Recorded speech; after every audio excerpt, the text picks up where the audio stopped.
ये कोई तकरीबन रात 2 बजे के आसपास का मामला है। मैं रावलपिंडी से आ रहा था इस्लामाबाद की जानिब और रास्ते में मैंने देखा कि कुछ वीआईपी मूवमेंट जो है वो हो रही है और ये गैर मामूली किस्म की थी।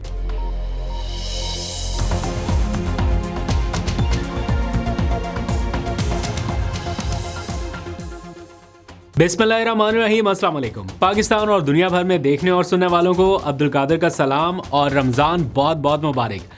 अल्लाह करे इस माह मुकद्दस में आपको बहुत सारी खुशियाँ सुनने को और देखने को मिलें। तो जल्दी से व्लॉग शुरू करते हैं। ऑल दो कि इसमें कोई बहुत अच्छी खबरें नहीं है, लेकिन जल्दी से बात कर लेते हैं। इसके बाद फिर तरावियाँ पढ़ने भी जाना है।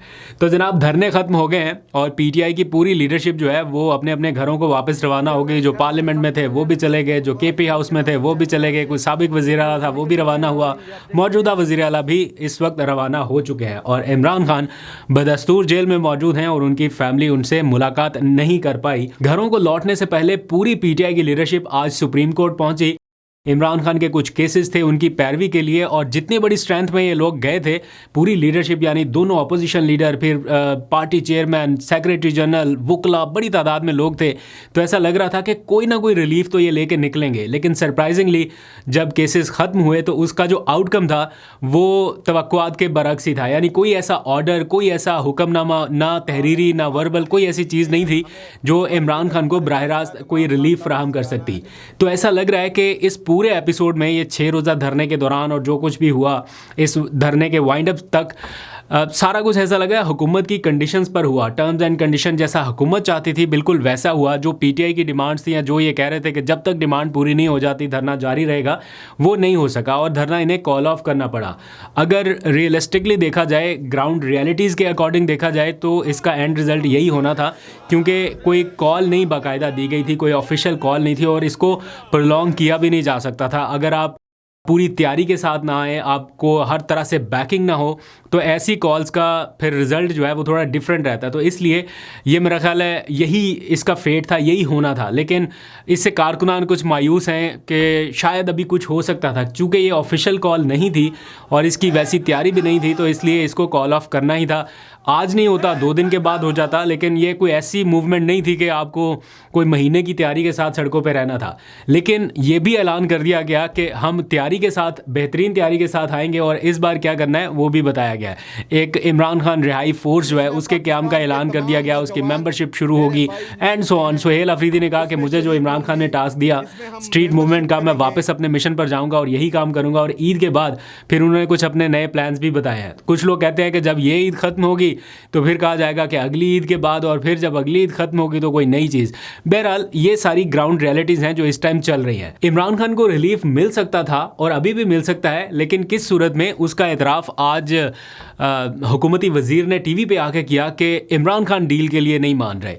जिन कंडीशंस पर वो चाहते हैं बात करना वो हुकूमत के लिए काबिल कबूल नहीं है। यानी इमरान खान सीधा सीधा ये चाहते हैं कि आप मेरी जगह पे और मैं आपकी जगह पे आ जाऊँ। वो चाहते हैं कि मैंडेट वापस हो और मैं हुक्मरान बनूँ। ये इसका पूरा खुलासा आज राना सनाउल्लाह साहब ने टीवी पे किया। इसके बारे में आगे चल के बात भी करेंगे। जब उन्होंने कहा कि 2 मरतबा संजीदा पेशकश की जा चुकी है इमरान खान को, ये एग्जैक्ट उनके वर्ड से। पहले मुझे लगा कि शायद ये डील के हवाले से जो बातचीत की जा रही है, जो उन्होंने बिल्कुल खुलेआम ही कह दिया, उन्होंने कहा घुमाने फिराने की ज़रूरत नहीं है। सीधी बात यह है कि इमरान खान डील के लिए नहीं मान रहा। डील, ये उन्होंने लफ्ज़ इस्तेमाल किया कि इमरान खान डील के लिए नहीं मान रहा। 2 मरतबा संजीदा पेशकश की जा चुकी है या एफर्ट की जा चुकी है 2 मरतबा। तो ये अपने आप में एक कन्फेशन है, एक एतराफ़ है कि अगेंस्ट ऑल ऑड्स वो बंदा अपने प्रिंसिपल स्टैंड से पीछे नहीं हट रहा। मैं वो वाली टर्म भी नहीं यूज़ करता कि जैसे कहते हैं ना कि वो डट के खड़ा है और फिर वो सारा बार ही इमरान खान के कंधों पे आ जाता है कि वो तो डट के खड़ा है, बाहर भी तो कुछ हो ना। लेकिन ये भी, इस हकीकत से भी इनकार नहीं किया जा सकता कि वो अपने प्रिंसिपल स्टैंड से पीछे हटने के लिए तैयार नहीं है। हालांकि कुछ लोग समझते हैं कि कहीं ना कहीं कॉम्प्रोमाइज़ होना चाहिए, सो वो अपने लिए वे आउट बना सकें। ये जो उनके कंधे पे पूरा जोर डाल देते हैं कि डट के खड़ा है इमरान खान, तो उसी सारा वज़न वही उठाए और बाहर वाले बस इसी एक चीज़ के ऊपर सारा कुछ करते रहें, बाहर के पर्क्स एंड प्रिविलेजेस एंजॉय करते रहे। ये भी ठीक नहीं है। आगे बढ़ते हैं। कल रात एक सिचुएशन है, मैंने आपको ज़रा बतानी है सूरत हाल। ये कोई ख़बर नहीं है, ख़बरें आगे चल के डिस्कस करते हैं। मैंने आपको एक सिचुएशन बतानी है जो मैंने अपने आंखों से विटनेस की। वो ये कि रात तकरीबन 2 बजे का वक्त था, यूँ समझ लीजिए 1:45 रात में रावलपिंडी से इस्लामाबाद की जानिब आ रहा था। इस दौरान रास्ते में एक वीआईपी मूवमेंट देखी। मूवमेंट ऐसी थी कि बहुत सारी पुलिस की गाड़ियाँ और उनमें उनके दरमियान में एक एम्बुलेंस और बिल्कुल आखिर में फायर ब्रिगेड की गाड़ी। तो वो हम चूँकि क्रॉस कर रहे थे रोड, तो एक साइड से वो सारा जो कॉन्वॉय था वो गुजर गया। जैसे वो कॉन्वॉय गुजरा तो मैंने हम अक्सर ये देखा है कि एम्बुलेंस जो है वो किसी ना किसी प्रोटोकॉल में शामिल होती है। जब कोई बड़ा प्रोटोकॉल जा रहा हो तो उसमें एम्बुलेंस भी होती है, फायर ब्रिगेड भी होती है। लेकिन एम्बुलेंस को प्रोटोकॉल दिया जा रहा हो जिसमें आगे पीछे पुलिस की गाड़ियाँ हों, ये थोड़ा मुझे थोड़ा डिफरेंट लगा। तो एक लम्हे के लिए गुमान हुआ कि कहीं इमरान खान को तो लेके नहीं जा रहे, क्योंकि जिस तरह से सिक्योरिटी में एम्बुलेंस को ख़ास तौर पे लेके जाया जा रहा है, तो लगा कि फिर मैंने इंतज़ार किया कि शायद कोई ब्रेकिंग न्यूज़ हो ऐसी जो मेरी नज़र से ओझल हो गई। मैंने चेक किया, ऐसा भी कुछ नहीं था। तो मैं अगेन कह रहा हूँ कि ये कोई ख़बर नहीं है, लेकिन एक गुमान हुआ एक लम्हे के लिए कि शायद कहीं इमरान खान को ना ले जाया जा रहा हो। तो ये गुमान जो है ये खारिज इम्कान भी नहीं हो सकता। तो देखते हैं कभी आगे चल के अगर कोई ये ख़बर आपको अनफोल्ड होती किसी टाइम पे जाके नज़र आए कि वो ले जाया गया था किसी जगह पे, तो फिर यही वाला टाइम होगा, यही मूवमेंट होगी। क्योंकि जिस तरह की मूवमेंट थी, क्योंकि कोई ऐसी उस टाइम कोई ऐसी वीवीआईपी मूवमेंट मुझे नहीं याद कि कहीं रिपोर्ट हो रही हो या कोई जा रहा हो। बहरहाल ये अगेन कह रहा हूँ ख़बर नहीं है, एक सिचुएशन है जो आपसे डिस्कस कर रहा हूँ। अब आगे आ जाइए ज़रा। पीटीआई के धरने ख़त्म हो गए हैं, अब आगे करना क्या है उसका लाहेमल आज सुहेल आफरीदी साहब ने अनाउंस किया। उन्होंने कहा कि इमरान खान रिहाई फोर्स बनाने का मैं ऐलान करता हूँ। ये आज उन्होंने अनाउंस कर दिया और साथ ही कहा कि अब हम इसकी मेंबरशिप देने जा रहे हैं और ईद तक इसकी मेंबरशिप चलती रहेगी और ईद के फ़ौरन बाद मैं उन तमाम लोगों से मिलूंगा जो इसमें रजिस्टर होंगे। इसमें इंसाफ यूथ विंग के लोग आ सकते हैं, इसमें आईएसएफ के लोग आ सकते हैं, पीटीआई के, वुमेन विंग के, माइनॉरिटीज़ के और ओवरऑल जनरल पब्लिक में से जो आना चाहे वो इसमें शामिल हो, अपनी मेंबरशिप कराए। जिसको है कि इमरान खान को रिहा होना चाहिए वो अपनी एफ़र्ट डाले और उसके बाद वो ईद के बाद इन सब लोगों से जो रजिस्टर्ड होंगे उनसे मुलाकात करेंगे और एक कोई हल्फ की तकरीब होगी। इमरान खान रिहाई फोर्स का ऐलान करता हूँ, जिसमें पाकिस्तान के तमाम नौजवान, मेरे भाई मेरी बहनें उसमें शरीक होंगी। इसमें हम मेंबरशिप करेंगे। ईद के फ़ौरन बाद पेशावर में इंशाअल्लाह ताला जितनी मेंबरशिप होगी इसकी तमाम नौजवानों से मैं पेशावर में हल्फ लूंगा इंशाअल्लाह ताला। और जिस दिन इंशाअल्लाह ताला हम इमरान खान साहब को रिहा करेंगे उस दिन इमरान खान साहब इनका शुक्रिया अदा करके इसको डिसॉल्व कर देंगे। इनका काम यहीं तक होगा। अब ये उन्होंने पूरा एक प्लान बताया और कहा कि अब हम तैयारी के साथ आएंगे। यानी अभी तक की कोई ऑफिशियल कॉल उन्होंने दी नहीं थी। ये जो एहतजाज भी हो रहा था ये बिना ऑफिशियल कॉल के हो रहा था। सिर्फ अल्लामा राजा नासिर अब्बास और महमूद अचकज़ई ने जो कॉल दी थी कि सारे एमएनएज़ एमपीएज़ यहाँ पे एहतजाज करें, इसलिए एहतजाज हो रहा था। तो जनरल पब्लिक को उन्होंने कोई कॉल नहीं दी थी। तो इसलिए वो चाहते हैं कि ईद के बाद वो अपना कोई लाहेमल दे। उन्होंने कहा कि इमरान खान ने मुझे ज़िम्मेदारी दी थी स्टेट मूवमेंट की, मैं वापस अपने मिशन पर जा रहा हूँ। ये कह के वो आज इस्लामाबाद से रवाना हो गए। अली अमीन गंडापुर भी रवाना हुए, वो भी चले गए। दोनों का कॉन्वॉय अलग अलग यहाँ से गया और साथ ही जो बंद सड़कें थी, शाहराहें थी, वो सारी की सारी खोल दी गई। उन्होंने कहा कि हम पे बाइंडिंग है, हम चूँकि अदालती अहकामात मानने के, तो हाई कोर्ट का हुक्म था, हम उसकी तामील कर रहे हैं। कुछ लोग कह रहे थे कि जब अदालती अहकामात पर इमरान खान की मुलाकातें नहीं हो सकती तो फिर सड़कें क्यों खुलें।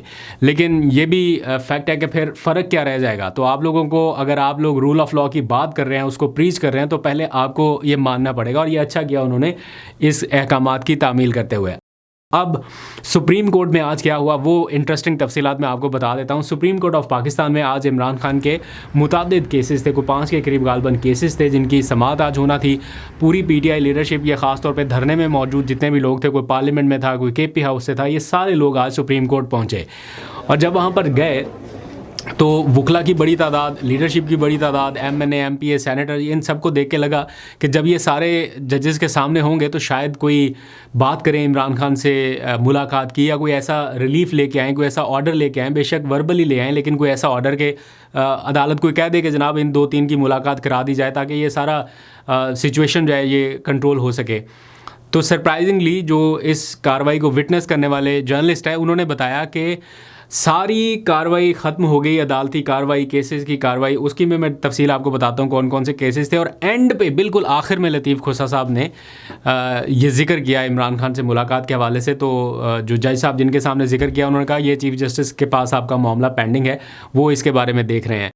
और हमारे पास तो अब सो मोटो का कोई नोटिस कोई इख्तियार नहीं रहा कि हम कोई नोटिस करके कोई ऐसा कोई ऑर्डर कर सके और ये मामला वहीं पे ख़त्म और ये सारे लोग वापस आ गए। तो ये हुआ आज। तो जो केसेस अंदर थे उनकी भी मैं जल्दी से तफसीलात बता देता हूँ। साइफ़र केस दोबारा ज़िंदा हुआ है। उस केस में हुकूमत को ये लगता है या सरकारी जो वकला हैं उनको ये लगता है कि ये रिवर्स कराया जा सकता है या इमरान खान की इसमें जो बरियत हुई है इसको रिवर्स कराया जा सकता है। तो वो अपने तौर पे कोशिश कर रहे हैं। उन्होंने वक्त मांग लिया है अदालत से और आज अदालत ने उन्हें वक्त दे भी दिया। एक तोशाखाना केस है जिसमें सज़ा के बायस इमरान खान साहब अब किसी इलेक्शन में हिस्सा नहीं ले सकते जब तक वो अपना टाइम 5 साल का पूरा ना कर लें। तो उसमें जो सज़ा थी उनकी वो मुअत्तल हो गई थी।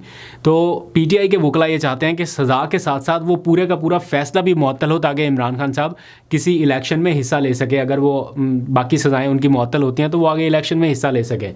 तो उसके ऊपर आज सुप्रीम कोर्ट ने इलेक्शन कमीशन ऑफ पाकिस्तान को नोटिस कर दिया है। और तीसरा, इमरान खान और बुशरा बीबी की बहुत सारे केसेस में ज़मानतें जो हुई थी, पंजाब हुकूमत उनके अगेंस्ट सुप्रीम कोर्ट गई थी कि ये ज़मानतें इनकी खारिज की जाएं। लेकिन आज पंजाब हुकूमत ने अपनी ये दरख्वास्त वापस ले लिया और वकील ने बताया कि मुझे ये हिदायत मिली हैं कि ये दरख्वास्तें वापस ले ली जाएं। दैट मीन्स कि इमरान खान की ज़मानतें बरकरार रहेंगी और वो वापस नहीं होंगी। ये तो केस ख़त्म हो गया। बाकी केसेस मेरा ख्याल 24 फरवरी के लिए फ़िक्स किए गए हैं। अब देखते हैं क्या होता है। मीनवाइल अली अमीन गंडापुर के बैक टू बैक इंटरव्यूज़ का सिलसिला जारी है। उनके जो ज़ोरदार और घन गरज वाले इंटरव्यूज़ हैं उन्होंने पार्टी का मोराल कोई अप नहीं किया। उसकी वजह से क्या हुआ, 2 चीज़ें हुई। एक, मुखालिफिन को मौका मिल गया। दूसरा, पार्टी के अंदर इंटरनल रिफ्ट्स बहुत क्लियरली सामने आ गई। और तीसरा, पार्टी का मोराल डाउन हुआ। ये 3 चीज़ें क्लियरली हुई हैं। अगर इन 3 चीज़ों से जेल में बैठे इमरान खान को फ़ायदा हुआ है, दैट मीन्स अली अमीन गंडापुर ने बहुत ज़बरदस्त काम किया।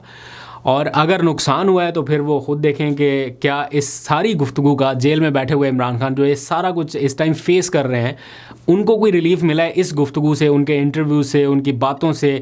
क्या इमरान खान को फ़ायदा हुआ या इमरान खान के मुखालिफिन को उससे फ़ायदा हुआ, इसका अंदाज़ा बहुत आसानी से लगाया जा सकता है। और मैं आज कहीं पे देख रहा था कि कहीं जिक्र किया जा रहा है कि इमरान खान की मुलाकातें तो बंद हुई हैं, अब से बुशरा बीबी की मुलाकातें भी बंद हो सकती हैं क्योंकि उनकी मुलाकातों के थ्रू इमरान खान साहब का एक मैसेज बाहर आ गया। और मैसेज क्या है, सिर्फ इतना कि मेरी बीमारी है, इसके ऊपर आवाज़ उठाई जाए। अब इस चीज़ को जवाब बना के भी कहा जा रहा है कि मुलाकातें बंद हो जाएगी। यार सांस तो बंदे को लेने दो, उसकी कोई ना कोई चीज़ तो फैमिली तक आने दो। आप बिल्कुल ही हर रास्ता ही बंद कर देंगे तो आप प्रेशर कुकर जैसी सिचुएशन बना रहे हैं। तो ये हल्की हल्की सीटी बजती रहनी चाहिए, थोड़ा थोड़ा प्रेशर जाते रहना चाहिए, अदरवाइज़ बहुत मुश्किल सूरत हाल हो जाएगी। तो अगर कहीं से कोई किसी को सांस मिल रहा है, कोई रिलीफ आ रही है, तो हर छोटी छोटी चीज़ के ऊपर ना आने बैठ जाया करें कि अब ये भी बंद हो जाएगा, वो भी बंद हो जाएगा, ये भी बंद कर दें, वो भी बंद कर दें। क्या कुछ बंद करना है? Take a break, hold your horses at least in this condition. अभी तक के लिए इतना, अपना बहुत सा ख्याल रखिए। अल्लाह हाफिज़।